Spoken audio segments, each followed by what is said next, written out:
I am very much in thinking mode. I wanted to share what I'm about to share yesterday because my energy was very different. But now I'm like in a serious mood. Um, I've been thinking about inner child work, and yeah, this is if you don't know what that is, this is not the video for you probably. So I want to share a few points that I've been thinking about. If you have any I was about to say objections, but if you have any thoughts that you would like to share, please do. This is only my perspective, although it's based on me working with people for how long? 6 years. So it's not completely taken off the top of my head. So, one thing that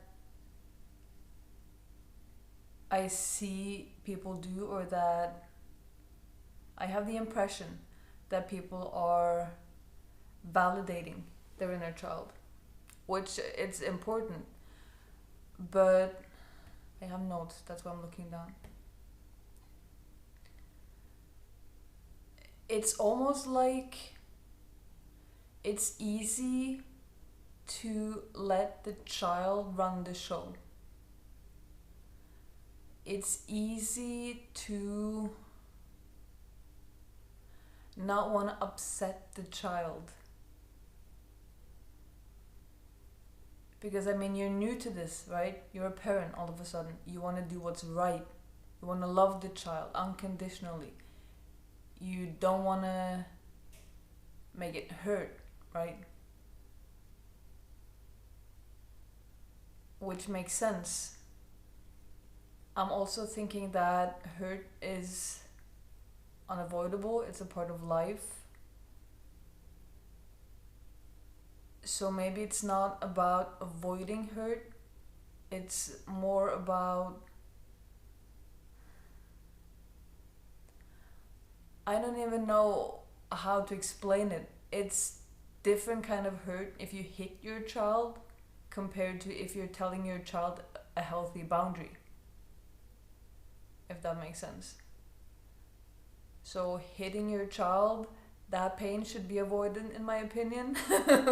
But having boundaries for your child and having your child hurt as a response, I think that's okay. I mean, that's at least how I'm operating at this point. So if and I wanna tell you why I came to think of this, because then it's easier for me to explain. I was talking to someone and they told me, oh, I have all this pain in regards to women because of my childhood, and I'm sitting with my child every day, and it seems like the pain doesn't lessen, and maybe there's that much pain, which I believe there is. So it might be like that the child just needs a lot of sitting with, a lot of holding the child. But I think there can also be, it's a possibility that simply just sitting with the child and being like, yeah, I can see that you're in pain, I'm here, I love you, that's not enough. That there might be some belief that the child's holding, for instance, that's keeping the child in pain. And until you unlock that belief and kind of like confront that belief with one of your truths or your beliefs, it will not really bring relief. Let's say I'm sitting with a child and the child believes that, let me think. So easy to think of examples just like from the top of my head.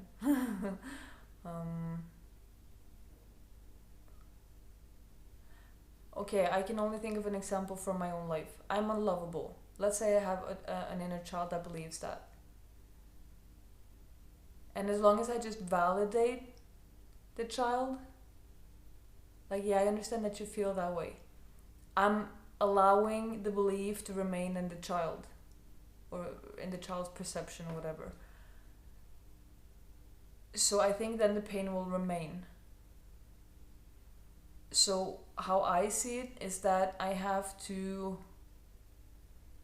figure out what that belief is and then be like, oh, okay, you believe that you're unlovable, how come? Then I will probably get like a whole lot of information about that, right?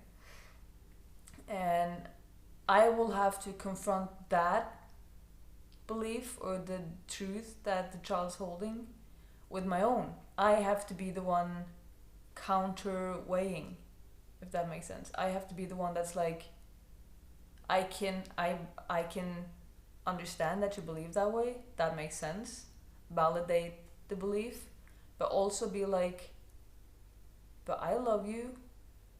I have to give the opposite experience in a way. I love you. Maybe the child will be like, I don't believe that. And there has to be work done in that space. I have to somehow make the child feel into the love that I'm feeling for the child. Given that I feel love for the child, that's important. Cannot lie. That doesn't work.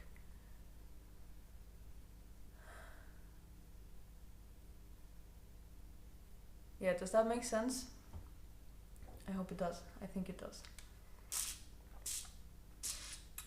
I think that's part of being the adult. And I know in my first years of healing, I let the child run the show. For sure. I did. I still do sometimes. It's hard. I mean, I never learned this. That's the whole point, right? I'm learning as I go. Okay, one point I've written down also is that when you introduce the child with a new belief or truth, whatever the right term is, well, one thing that's important is to be aware of the truth that you're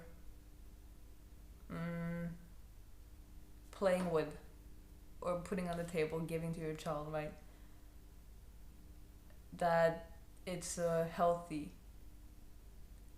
belief, not some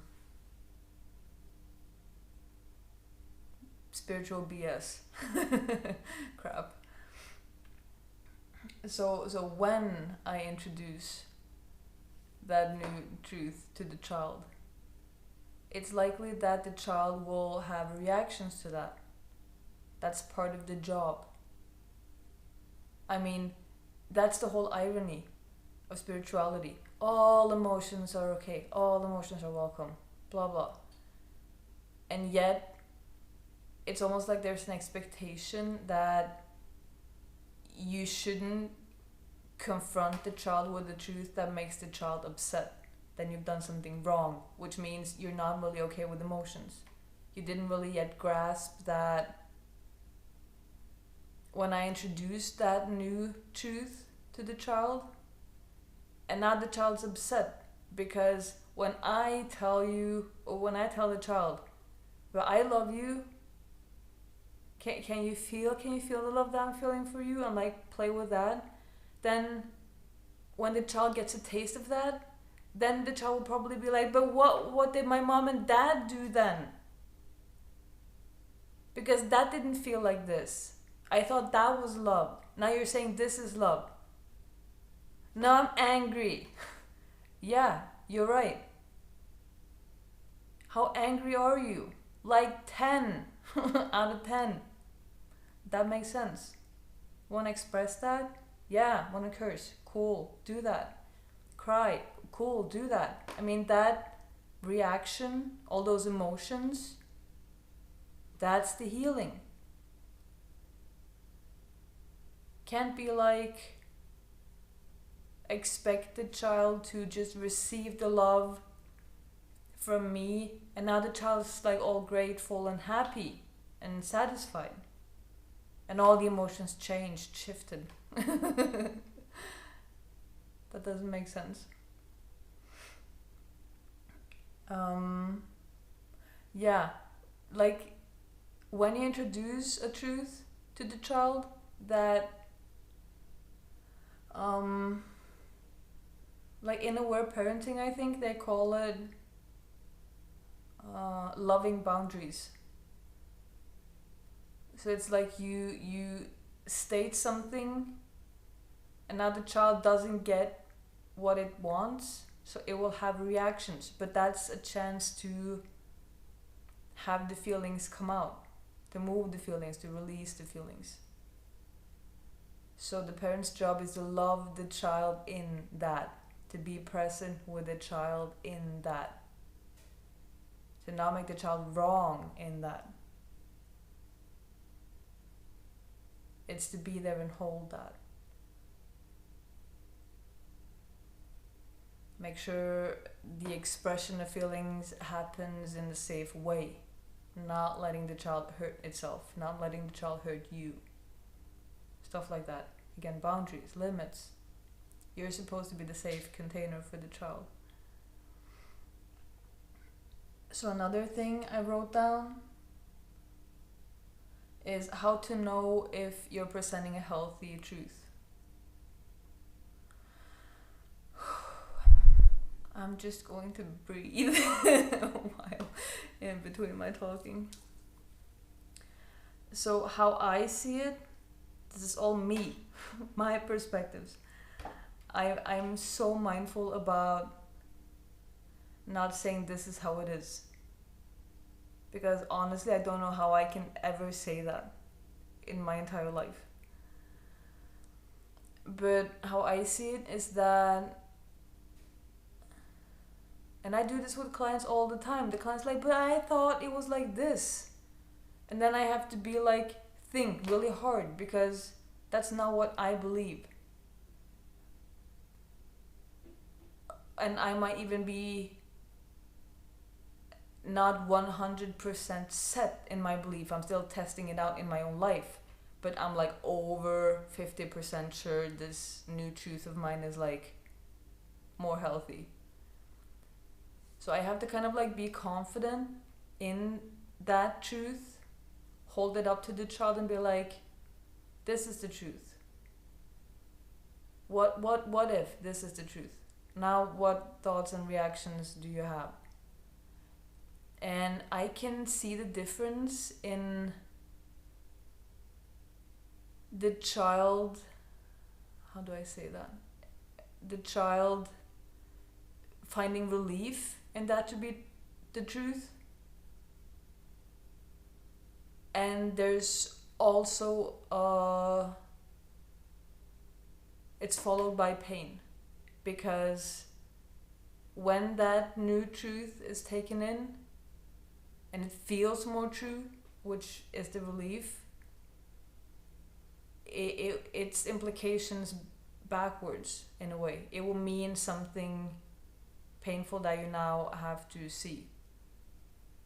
Like with my child, that when I tell the child, I love you, and the child has to witness or face the fact that, oh, it didn't feel like this love from my parents, so what does that mean? There's pain. So that's something different than if I run the truth by the child and the child's like, no, that's not how it works for me. That doesn't feel good in my body. Let me think of an example. If I had been prepared, maybe I would have thought about this up front, but I don't prepare in that way always. So I know for some people it feels really good to be busy. It feels good in their body to do a lot of things until they're like worn out, tired. That's not how it works for my body.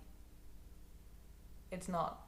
human design helped me a lot to understand that there's actual differences in how the mechanics of the body works. This is one of them.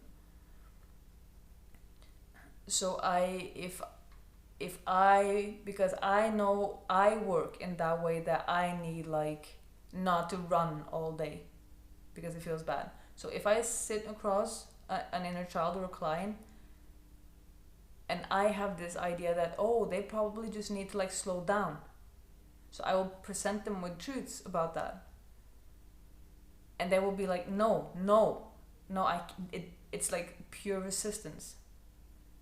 It's no relief to be found. Then that's not a truth for them, for that individual. Then I have to drop that truth, find some other solution.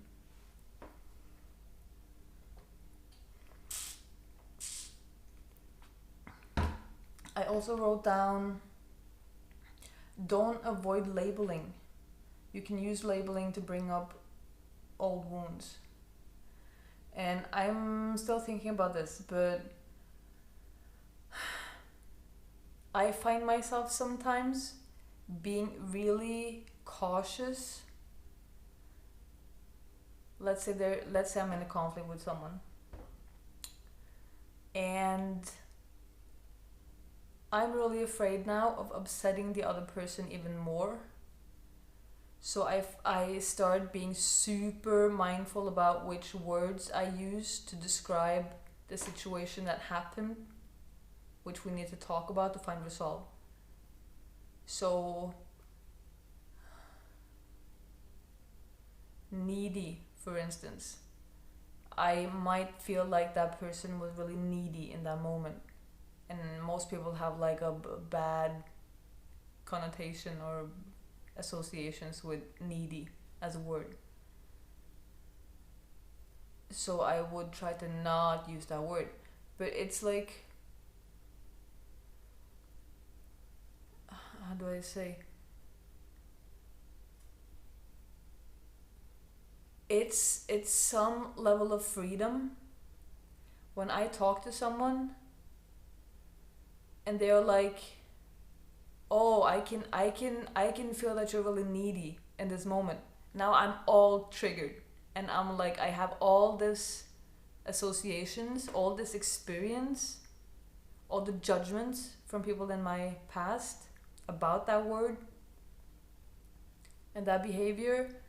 So now I make it mean that the other person also judged that behavior. Also now they don't like me anymore because I'm needy.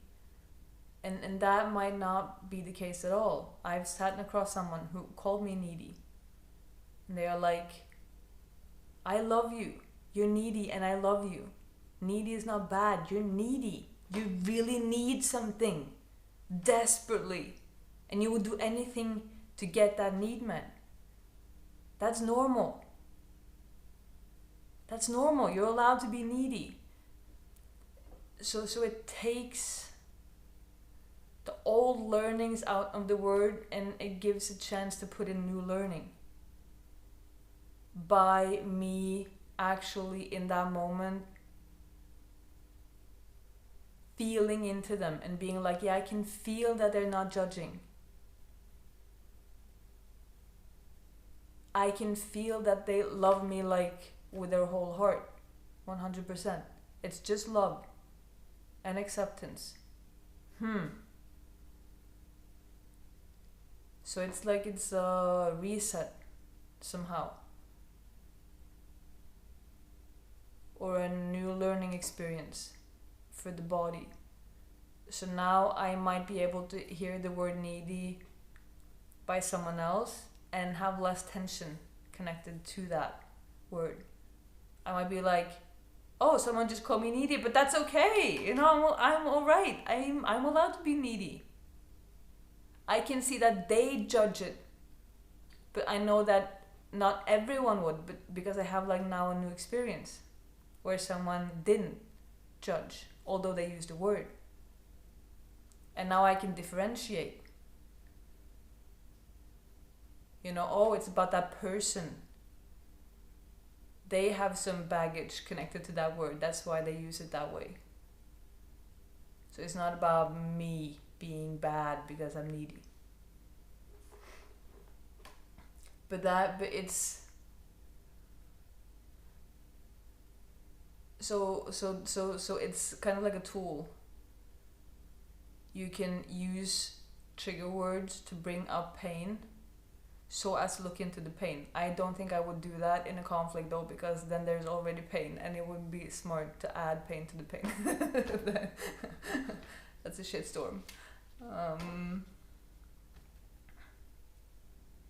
Okay, so another thing I wrote down is, and this is connected to the post I wrote yesterday. Are you truly receiving validation?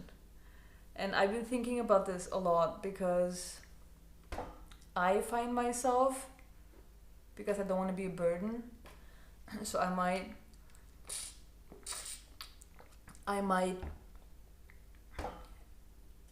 at this point where I can express how I feel. So I might tell someone, oh, that thing that you said, now I'm hurt because of that.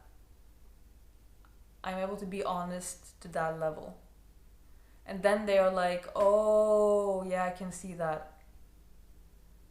I get that. I'm sorry, I didn't mean to. Sometimes that might be enough. And I'm like, maybe if I have enough safety already, that might be enough. Maybe it depends on 1,000 other factors as well. Who knows? But other times, they might say that validation and I'm like, that doesn't help shit. But because I don't want to bring up that which is there, I instead go like, oh, thank you for saying that. I can't tell you how many times I've said that. I'm remembering now how many times I've said, oh yeah, thank you for saying that. And it doesn't reach me. It's on the surface, it's on the facade, it's mask. So I don't now feel actually okay. I pretend to feel okay. Which never feels good. There's something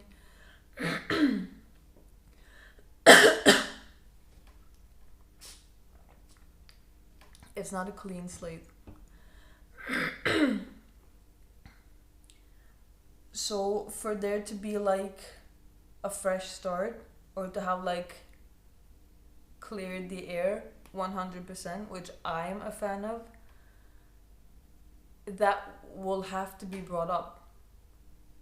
And I mean, maybe you can do that by yourself and resolve it that way. Or maybe you have to or want to do it with the person in question. Only you will know. But I feel like in that moment where I receive validation and I do not agree or receive it, that's the parts of me that learned that something was not okay. So it's like, or that they have learned to distrust. So let's say someone tells me, yeah, I can see that that made you feel hurt. I'm sorry. And I'm really suspicious and distrustful now, and not receiving that validation. So the honest thing will be to address that and say like, you know, I feel like I really don't trust that. Actually, I'm really suspicious. And I don't know if you have my best interest. And I can feel myself be suspicious. I'm measuring you now, if there is genuinity in your words. And there's, I will imagine 100% of the time, there's something inside of me that's like, there's information that still needs to be unlocked, and looked at. So I will have to feel into that and see what information comes out of feeling. But what often happens in a situation like that is that me not being okay with the validation I'm receiving triggers the other person. Because they don't have the understanding that I lived my whole life building up this distrust towards people. And learning that my feelings are not okay. You can't tell me once that it's okay and believe that I should just lean into that and be like, oh, open arms. So it's like people lack the knowledge of how complex it is inside the system and how much proof they're working against. And the real proof of them being a trusting person would be, because I mean, if I tell the truth of I actually don't trust that what you said, I'm suspicious, I want to push you away, the way they handle that proves trust or not trust. Because if they are not upset with my feeling, they just told me I'm actually not okay with your feelings.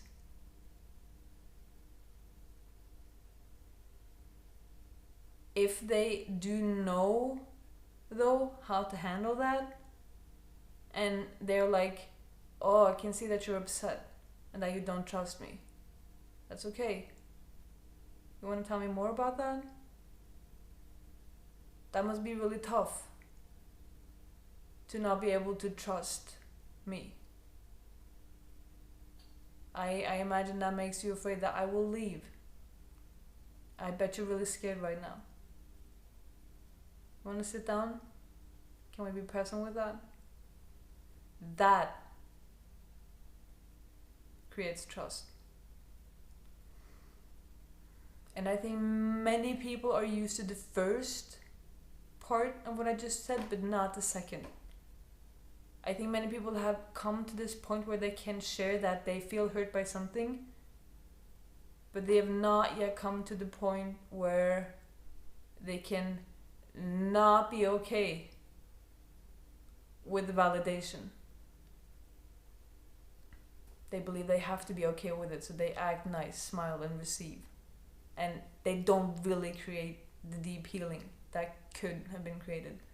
And they don't get to experience the deeper intimacy and the deeper trust that could have been created.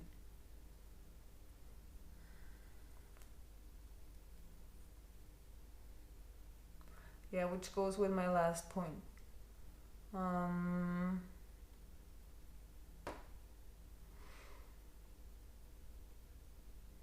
That you don't really understand yourself nor the other unless you get to the core of something. So until I drop deeper into my distrust and my suspicion, and we figure out what's really stored in that feeling, there will be like a veil or wall between us. It's in that moment when the other person or meets my resistance with more space and acceptance, and I get to drop deeper and deeper into that. You will hit the core, which will be very vulnerable. Not to say that everything before that was not vulnerable, but it's like at some point you get to like the nakedness of it all. And in that space there's such deep intimacy. And until you get there, I mean, when you get there, I understand myself and what's going on. The other person gets to understand me and what's going on.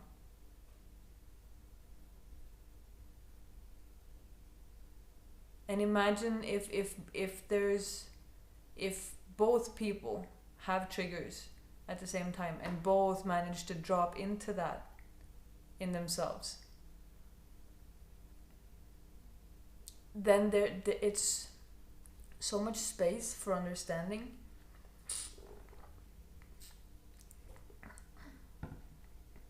And I mean, there's a situation that I'm in right now with,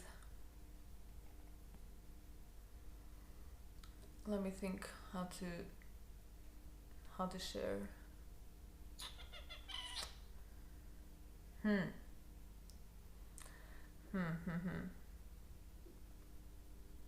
There's a conflict in the course I'm running, the connection course, between more people. And what I'm seeing is that people are not used to. They are somehow used to talking about conflict and stating their boundaries and their needs and their feelings, but they're not used to dropping down to the core of the vulnerability. So they're used to like fending against. That's how it feels like. And that's not how conflict resolution should be. It's not. Conflict resolution, if I could have it all my way, would pull both people into their truth, like through all the layers and into that core, where there's compassion and understanding for the other person, where the emotional charge is released, so you can actually sit there and witness each other and be like, oh, I fully understand you, I fully see you, I don't want to hurt you, what do you need? And now it's asked also the other way. And that releasing of the tension which happens along the way, it's so important. I mean, it's all connected. You need to release that to settle in. You need to release that to get out of hostility. You need to release that to make it safer for the other person.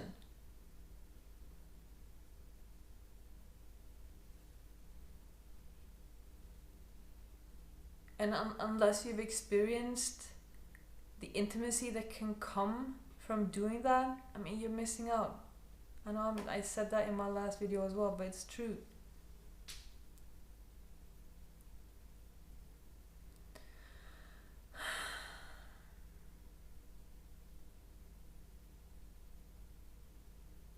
Yeah, that's what I would call genuine resolve, where the bond is strengthened and the intimacy is deepened.